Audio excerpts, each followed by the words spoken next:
नमस्कार दोस्तों, हिंदी साधन चैनल में आप सभी का हार्दिक स्वागत है। दोस्तों, आज के इस वीडियो में यूजीसी नेट जून 2019 के हिंदी प्रश्न पत्र लेकर मैं उपस्थित हुई हूं। तो आइए शुरू करते हैं प्रश्न पत्र यूजीसी नेट जून 2019। पहला प्रश्न है, हिंदी पर सामासिक संस्कृति के वहन का दायित्व संविधान के किस अनुच्छेद में निर्धारित है? तो दोस्तों, जैसा कि आप जानते हैं कि अनुच्छेद 351 राजभाषा से संबंधित प्रावधान इसमें शामिल है। राजभाषा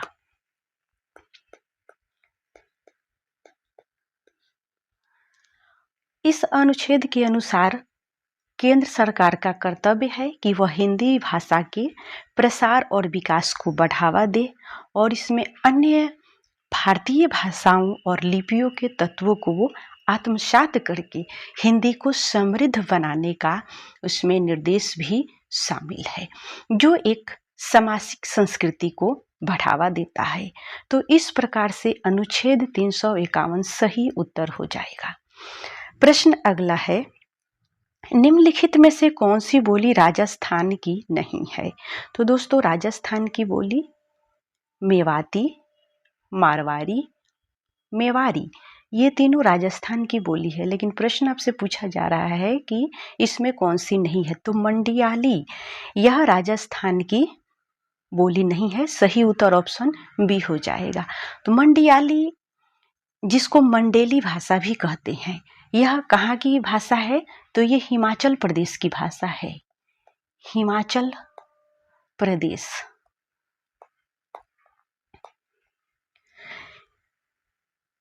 जो कि मंडी जिला में बोली जाती है। और ये कहाँ बोली जाती है? मंडी जिले, हिमाचल प्रदेश के अंतर्गत एक जिला है जिसका नाम है मंडी। वहीं पर मुख्य रूप से यह बोली जाती है और यह उस राज्य के पश्चिमी पहाड़ी भाषाओं के समूह में गिना जाता है। तो यहाँ पर ऑप्शन बी सही उत्तर हो जाएगा। अगला प्रश्न है, तौलिया मूलतः किस भाषा का शब्द है? दोस्तों, सही उत्तर हो जाएगा पुर्तगाली। तौलिया जो है वह पुर्तगाली भाषा का शब्द है। प्रश्न अगला है,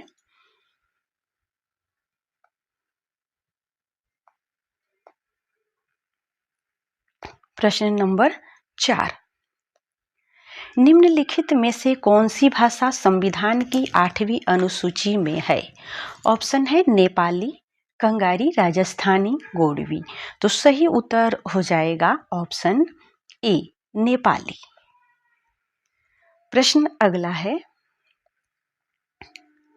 जैसे पुराने चावल ही बड़े आदमियों के खाने योग्य समझा जाता है, वैसे ही अपने समय के कुछ पुरानी पड़ी हुई परंपरा के गौरव से युक्त भाषा ही पुस्तक रचने वालों के व्यवहार योग्य समझी जाती थी।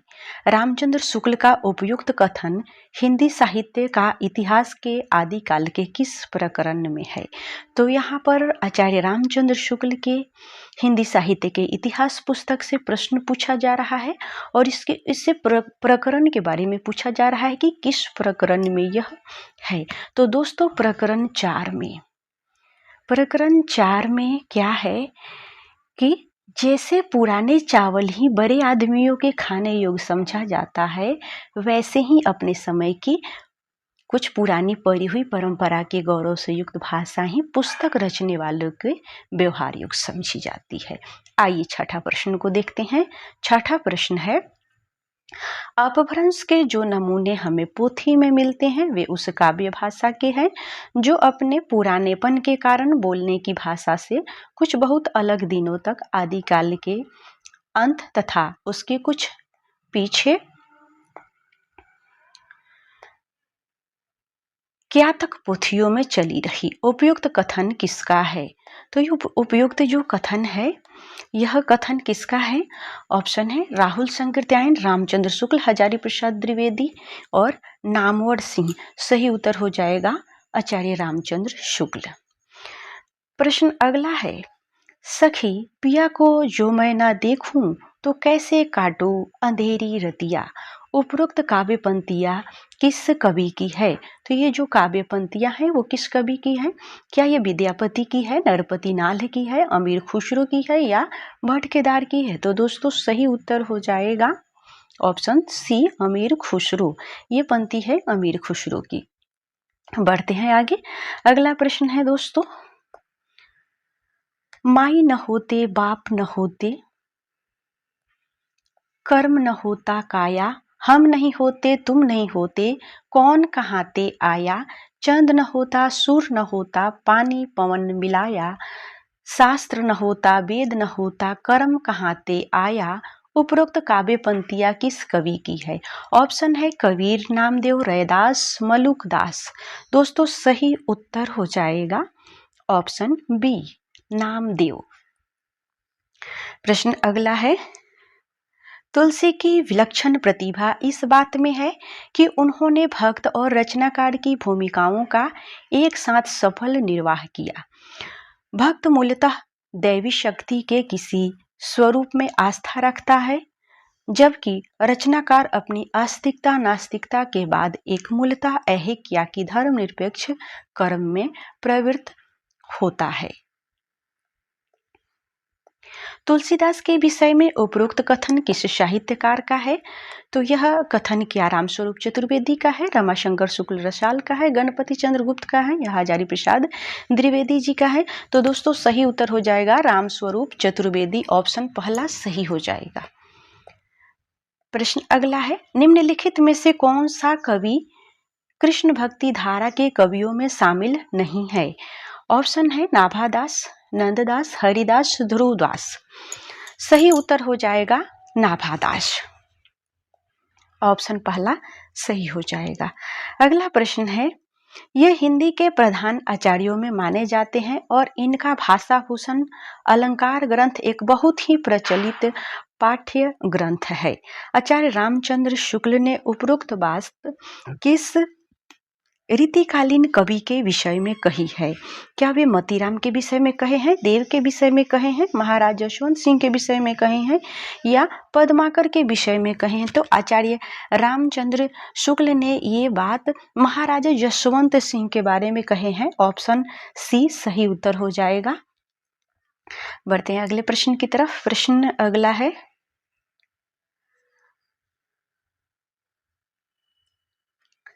निम्नलिखित में से कौन सी रचना अग्रदास की नहीं है? ऑप्शन है ध्यान मंजरी, कुंडलिया, राम ध्यान मंजरी, रूप मंजरी। तो सही उत्तर हो जाएगा ऑप्शन डी, रूप मंजरी। यह अग्रदास की नहीं है। दोस्तों अब बढ़ेंगे अगले प्रश्न 13 संख्या, प्रश्न का संख्या है 13 प्रश्न में है, यदि प्रबंध काव्य एक विस्तृत वनस्थली है तो मुक्तक एक चुना हुआ गुलदस्ता है। बिहारी के संबंध में उपरोक्त कथन किस आलोचक का है? ऑप्शन है रामचंद्र शुक्ल, हजारी प्रसाद द्विवेदी, श्याम सुंदर दास, नंद दुलारे, वाजपेयी। सही उत्तर हो जाएगा ऑप्शन ए, रामचंद्र शुक्ल। प्रश्न अगला है, पुनर्जागरण का भारतीय साहित्य में पहला प्रतिफलन माइकेल मधुसूदन दत्त के बंगला काव्य मेघनाथ वध 1861 को माना गया है। उपरोक्त कथन किस आलोचक का है? ऑप्शन है रामचंद्र शुक्ल, हजारी प्रसाद द्विवेदी, रामकुमार वर्मा, रामस्वरूप चतुर्वेदी। तो दोस्तों सही उत्तर हो जाएगा रामस्वरूप चतुर्वेदी, ऑप्शन डी। बढ़ते हैं अगले प्रश्न की तरफ। प्रश्न अगला है, कलि कैतुव के रचयिता कौन है? ऑप्शन है भारतेंदु हरिश्चंद्र, प्रताप नारायण मिश्र, बालकृष्ण भट्ट, बालमुकुंद गुप्त। दोस्तों सही उत्तर इसका होगा ऑप्शन बी, प्रताप नारायण मिश्र। प्रश्न अगला है, सिहानल से शांत नहीं होता है सिहानल, उपरोक्त ध्येय वाक्य का संबंध किस काव्य रचना से है? ऑप्शन है कुरुक्षेत्र, जयद्रथ वध, उन्मुक्त, अशोक की चिंता। सही उत्तर दोस्तों हो जाएगा ऑप्शन सी, उन्मुक्त। प्रश्न अगला है, निराला जी पर बंग भाषा की काव्य शैली का प्रभाव समास में गुल्फित, पदावली, क्रियापद के लोप आदि में स्पष्ट झलकता है। लाक्षणिक वैलक्षण लाने की प्रवृत्ति उनमें उतनी नहीं पाई जाती जितनी प्रसाद और पंत में है। यह कथन किसका है? हजारी प्रसाद द्विवेदी जी का है, रामचंद्र शुक्ल का है, रामस्वरूप चतुर्वेदी का है या नगेंद्र का है? तो दोस्तों सही उत्तर हो जाएगा रामचंद्र शुक्ल, ऑप्शन बी सही उत्तर हो जाएगा। अगला प्रश्न है, रामचंद्र शुक्ल ने रहस्यवाद के मूल्य अर्थ में किस छायावादी कवि को सर्वाधिक प्रमुख माना है? ऑप्शन है पंत, प्रसाद, निराला, महादेवी वर्मा। दोस्तों सही उत्तर हो जाएगा महादेवी वर्मा। आचार्य रामचंद्र शुक्ल ने रहस्यवाद के अंतर्गत छायावादी कवयित्री महादेवी वर्मा को सर्वाधिक प्रमुख माना है। प्रश्न अगला है दोस्तों, राम की शक्ति पूजा की रचना कब हुई है? ऑप्शन है वर्ष 1934, वर्ष 1935, वर्ष 1936, वर्ष 1937। तो सही उत्तर हो जाएगा वर्ष 1936, ऑप्शन सी। प्रश्न अगला है, नई कविता का प्रथम अंक में निराला की किस कविता का अनेक कवियों द्वारा सामूहिक रूपांतर प्रकाशित हुआ था? ऑप्शन है वनवेला, यमुना के प्रति, वह तोड़ती पत्थर, जूही की कली। तो दोस्तों सही उत्तर हो जाएगा जूही की कली। नई कविता का प्रथम अंक में निराला की कविता जूही की कली जो सामूहिक रूप से प्रकाशित हुई थी। अगला प्रश्न है, निम्नलिखित में से कौन सी प्रवासी लेखक मॉरिशस का नहीं है? ऑप्शन है महेश राम जियावन, अभिमन्यु अनंत, रामदेव धुरंधर, महात्म सिंह। तो यहाँ पर दोस्तों सही उत्तर हो जाएगा महात्म सिंह। ये जो लेखक हैं ये मॉरिशस के नहीं है। आगे बढ़ते हैं, प्रश्न संख्या 22।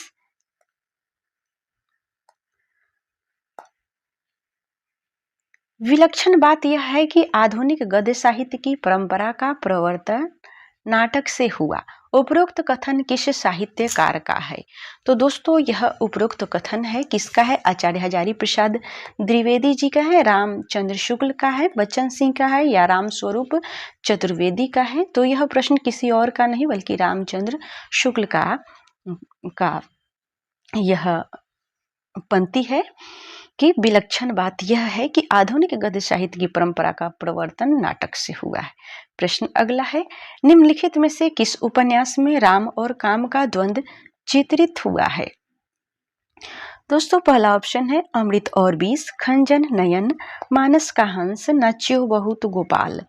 तो ऑप्शन सी सही हो जाएगा मानस का हंस।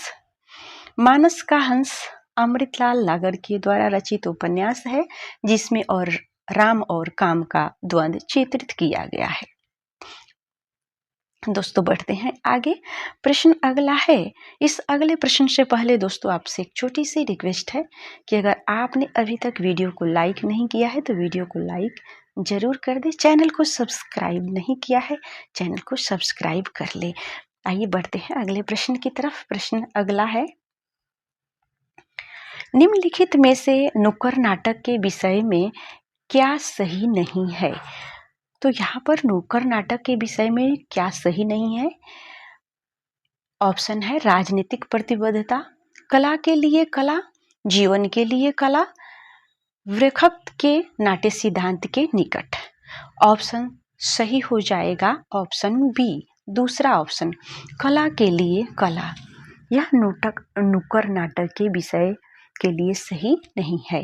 प्रश्न अगला है, जन्मता कवि प्रकृत्या घुमक्कर और विचारतः मूलतः मार्क्सवादी कविता के लिए कोई भी विषय हो सकता है। घुमक्कर ऐसा कि कभी यहाँ कभी वहाँ, मूलतः मार्क्सवादी, किंतु वे उसके बाहर भी झांक लेते हैं। बच्चन सिंह का उपरोक्त कथन किस कवि के विषय में है? ऑप्शन है मुक्तिबोध, केदारनाथ अग्रवाल, त्रिलोचन, नागार्जुन। तो दोस्तों सही उत्तर हो जाएगा नागार्जुन, ऑप्शन डी सही। प्रश्न अगला है, निम्नलिखित में से किस कवि का संबंध नवगीत विधा से नहीं है? ऑप्शन है कुमार रविंद्र, गिरधर राठी, वीरेंद्र मिश्र, महेश्वर तिवारी। तो सही उत्तर हो जाएगा गिरधर राठी, ऑप्शन बी। प्रश्न अगला है, कहानी इतिवृत्त ही तो है, यानी इसमें स्थिरता से स्थिरंतर अर्थात जीवन गति होनी चाहिए, काल का कुछ स्पंदन, कुछ तनाव अनुभव हो, वही तो कहानी का रस है। कहानी के विषय में उपरोक्त विचार किस लेखक के हैं? तो दोस्तों प्रश्न आजकल लेखकों के विचार और लेखकों के पुस्तकों के अंदर से कि उन्होंने किस प्रकरण में, जैसा कि इससे पहले हमने एक प्रश्न देखा था कि आचार्य रामचंद्र शुक्ल के प्रकरण से पूछा गया था। तो प्रश्न अब जो पूछा जा रहा है वो आसान और एकदम से सिंपल नहीं रह गया है। अब आपको गहन अध्ययन करने की ज़रूरत है। यूजीसी नेट अब बहुत नज़दीक आ गया है, इसीलिए आपको मैं ये भी सजेस्ट करूँगी कि आप आचार्य रामचंद्र शुक्ल की पुस्तक को ज़रूर पढ़िए। दोस्तों उसके लिए आप कम से कम 3-4 घंटा ज़रूर निकालिए और बीच बीच में आप मॉक टेस्ट भी देते रहिए, तभी आपकी तैयारी अच्छी होगी। आइए बढ़ते हैं, ऑप्शन को देखते हैं। ऑप्शन है जैनेन्द्र कुमार, राजेंद्र यादव, यशपाल, इलाचंद्र जोशी। ऑप्शन पहला सही हो जाएगा जैनेन्द्र कुमार। प्रश्न अगला है, यशपाल के उपन्यास झूठा सच में दौलत राम आजाद किस राजनीतिक दल का सदस्य था? ऑप्शन है कांग्रेस, कम्युनिस्ट पार्टी, मुस्लिम लीग, जनसंघ। तो दोस्तों सही उत्तर हो जाएगा कम्युनिस्ट पार्टी, ऑप्शन बी सही। प्रश्न अगला है, शुक्ल जी ने न तो भारत के रूढ़िवाद को स्वीकार किया न पश्चिमी व्यक्तिवाद को। उपरोक्त कथन किस लेखक का है?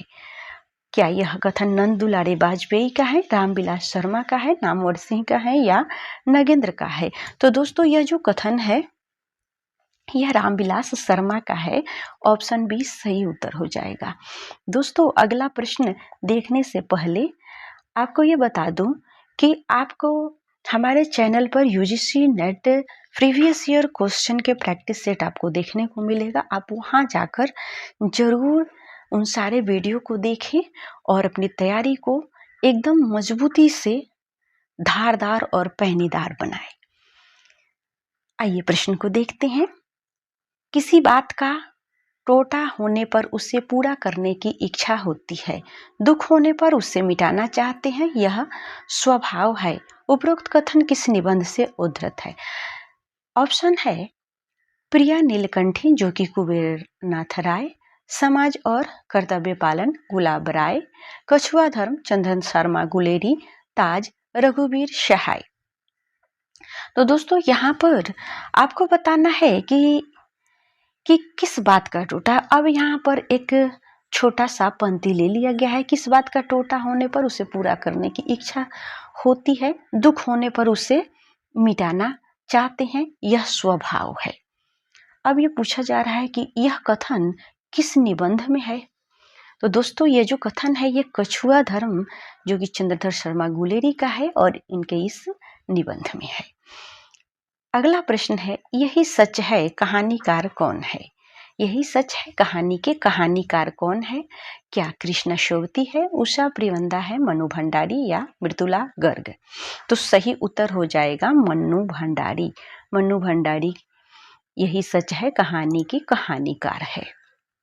प्रश्न अगला है, निम्नलिखित में से किस आलोचक का संबंध मार्क्सवाद से है? ऑप्शन है परशुराम चतुर्वेदी, रामस्वरूप चतुर्वेदी, शिवदान सिंह चौहान, नंदुलारे वाजपेयी। सही ऑप्शन हो जाएगा शिवदान सिंह चौहान, ऑप्शन सी। प्रश्न अगला है, यह मेरे जीवन का केवल अर्ध सत्य है, मैंने केवल अपने बहिरंग जीवन का ही विवरण दिया है। जहाँ तक अंतरंग जीवन का प्रश्न है वह नितांत मेरा अपना है, आपको उसका सहभागी बनाने की उदारता मुझ में नहीं है। उपरोक्त वक्तव्य किस आत्म कथाकार का है? ऑप्शन है रामविलास शर्मा, नगेंद्र शिवपूजन सहाय, हरिवंश राय बच्चन। तो दोस्तों यहाँ पर आत्मकथा से ये प्रश्न पूछा गया है कि यह वक्तव्य यानी यह पंक्ति किस आत्मकथाकार का है। तो यहाँ पर आपको दिख रहा होगा, तो कई बार आपके मन में आ रहा होगा कि हरिवंश राय बच्चन तो नहीं है। तो नहीं दोस्तों, सही उत्तर होगा नागेंद्र, ऑप्शन वी। प्रश्न अगला है, निम्नलिखित जीवनी परक कृतियों में कौन सी कृति रोमा रोला की है? ऑप्शन है बापू, बापू की झांकियां, महात्मा गांधी विश्व के अद्वितीय पुरुष, अकाल पुरुष गांधी। तो सही उत्तर हो जाएगा ऑप्शन सी, महात्मा गांधी विश्व के अद्वितीय पुरुष। प्रश्न अगला है दोस्तों, रस की प्रस्तुति के लिए तद्रुप पदानुसंधान शब्द का प्रयोग किस आचार्य ने किया? तो रस की प्रस्तुति के लिए तद्रुपतानुसंधान शब्द का प्रयोग ऑप्शन में है कि अभिनव गुप्त ने किया, शंकुक ने किया, भट्टलोलक या भट्ट नायक। सही उत्तर हो जाएगा ऑप्शन सी, भट्ट लोलट। प्रश्न अगला है, आनंदवर्धन ने किस ध्वनि को आत्मा माना है? वस्तु ध्वनि को, अलंकार ध्वनि को, रस ध्वनि को या गुणौचित्य को? तो आनंदवर्धन ने रस ध्वनि को क्या माना है? आत्मा की ध्वनि माना है। प्रश्न अगला है दोस्तों, आचार्य भरत ने काव्य दोषों की संख्या कितनी मानी है? ऑप्शन है 8, 9, 5, 10। तो आचार्य भरत ने काव्य दोषों की संख्या 10 मानी है, ऑप्शन डी सही उत्तर हो जाएगा। प्रश्न अगला है, कॉलरिज की काव्य संबंधी धारणा का प्रमुख आधार क्या है? ऑप्शन है साहचर्यवादी सिद्धांत, जैनवादी सिद्धांत, यांत्रिकतावादी सिद्धांत, आनंदवादी सिद्धांत। तो दोस्तों सही उत्तर हो जाएगा जैववादी सिद्धांत। प्रश्न अगला है, काव्य भाषा के संदर्भ में निम्नलिखित में से कौन सी मान्यता वर्ड्सवर्थ की नहीं है? ऑप्शन है काव्य में ग्रामीणों के दैनिक बोलचाल की भाषा प्रयुक्त हो, भाषा के मिथक और बिंबों का प्रयोग होना चाहिए, भाषा में कृत्रिमता और आडंबरवाद के कवियों की देन है, गद्य और काव्य की भाषा में कोई तात्विक भेद नहीं है। तो दोस्तों सही उत्तर हो जाएगा ऑप्शन बी, भाषा में मिथक और बिंबों का प्रयोग होना चाहिए। प्रश्न अगला है, युग के अनुसार पिता पर अधिकार जमाने के लिए लड़की की अपनी मां से प्रतिस्पर्धा को किस ग्रंथि के रूप में जाना जाता है? ऑप्शन है परपीड़न रीति ग्रंथि, इलेक्ट्रॉन ग्रंथि, आत्मपीड़न रीति ग्रंथि या एडियस ग्रंथि, इडिपस ग्रंथि। तो सही उत्तर दोस्तों हो जाएगा इलेक्ट्रा ग्रंथि, ऑप्शन बी। प्रश्न अगला है, इश्क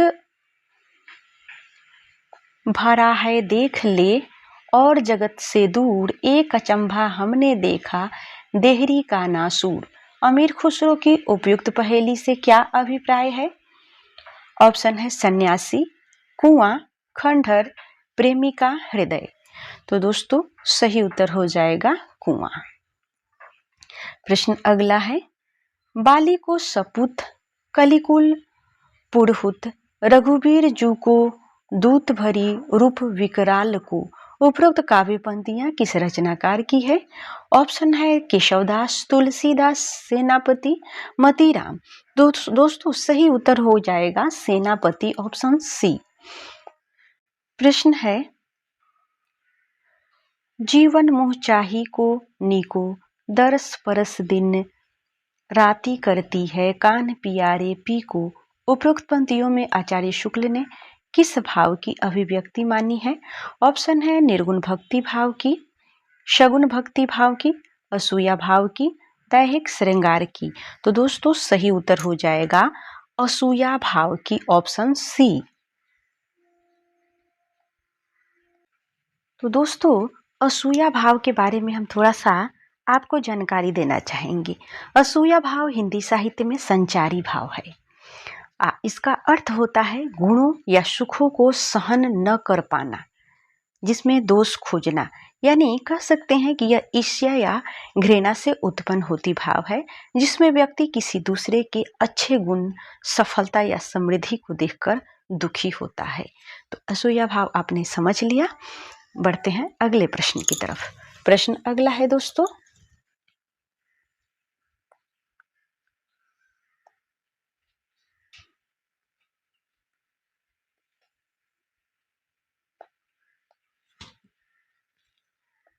सुजान की अपेक्षा से चिराग उत्पन्न होने के बाद रीतिकालीन कवि घनानंद वृंदावन जाकर किस संप्रदाय में वैष्णव हो गए थे? ऑप्शन है वल्लभ संप्रदाय में, निम्बार्क संप्रदाय में, सखी संप्रदाय में या राधा वल्लभ संप्रदाय। किसमें सुजान से वैराग्य होने के बाद घनानंद वृंदावन में जाकर किस संप्रदाय में वे वैष्णव हो गए थे? तो दोस्तों सही है निम्बार्क संप्रदाय, ऑप्शन बी। प्रश्न अगला है, अगर प्रेम खूंखार शेर है तो मैं उससे दूर ही रहूंगी, मैंने तो उसे गाय ही समझ रखा था। मैं प्रेम को संदेह के ऊपर समझती हूँ, वह देह की वस्तु नहीं है, आत्मा की वस्तु है। संदेह का वहाँ जरा भी स्थान नहीं और हिंसा तो संदेह का ही परिणाम है। यह संपूर्ण आत्मसमर्पण है। ये पंक्ति गोदान उपन्यास में किस पात्र द्वारा कही गई है? ऑप्शन है गोविंदी, सोना, सीलिया, मालती। दोस्तों सही उत्तर यहाँ पर हो जाएगा ऑप्शन डी, मालती। यह मालती के द्वारा कहा गया पंक्ति है कि प्रेम क्या है? खूंखार शेर है। प्रश्न अगला है, आचार्य रामचंद्र शुक्ल ने प्रिय प्रवास को निम्नलिखित में से किस विशेषता का उल्लेख नहीं किया है? तो प्रिय प्रवास में आचार्य शुक्ल ने इन 4 ऑप्शनों में से किस ऑप्शन की चर्चा नहीं की है? ऑप्शन है अधिकतर पदों में खरे ढंग से हिंदी अपनी चाल पर चलती दिखाई पड़ती है। इसकी कथा वस्तु एक अच्छे प्रबंध के लिए पर्याप्त है। यह काव्य अधिकतर भाव व्यंजनात्मक और वर्णनात्मक है। हिंदी को है, था, किया, दिया ऐसी 2 एक क्रियाओं के भीतर ही सिमट कर रह जाना पड़ा है। तो ऑप्शन बी यहाँ पर सही हो जाएगा कि इसकी कथा वस्तु एक अच्छे प्रबंध के लिए पर्याप्त है। तो इन्हीं पर आचार्य शुक्ल ने इन्हीं विशेषताओं का उल्लेख इसमें नहीं किया है। अन्य तीनों ऑप्शन सही है। प्रश्न अगला है, सखी नील नभस्तर से उतरा यह हंस, आहा तरता तरता, अब तारक मौक्तिक शेष नहीं निकला जिसको चरता चरता। उपरोक्त पंक्तियों में हंस किस अलंकार से संबंध है? ऑप्शन है अभूति, उत्प्रेक्षा, रूपकोक्ति, सुक्ति, उपमा। तो दोस्तों सही उत्तर हो जाएगा ऑप्शन सी, रूपक अतिशयोक्ति। प्रश्न अगला है, दोनों का हठ था दुर्निवार, दोनों ही थे विश्वासहीन, कामायनी की उपरोक्त पंक्तियों से क्या आशय है? ऑप्शन है श्रद्धा और मनु के बीच विश्वास खंडित हो गया था, ईरा और मनु में हठ धार्मिकता बढ़ गई थी। देव और दानव दोनों हठी और विश्वसनीय थे। आकुलित और विकाल मनु के यज्ञ के लिए दुर्निवार हठ कर रहे थे। तो यहाँ पर दोस्तों जो सही उत्तर हो जाएगा ऑप्शन सी होगा। देव और दानव दोनों हठी और विश्वासहीन थे।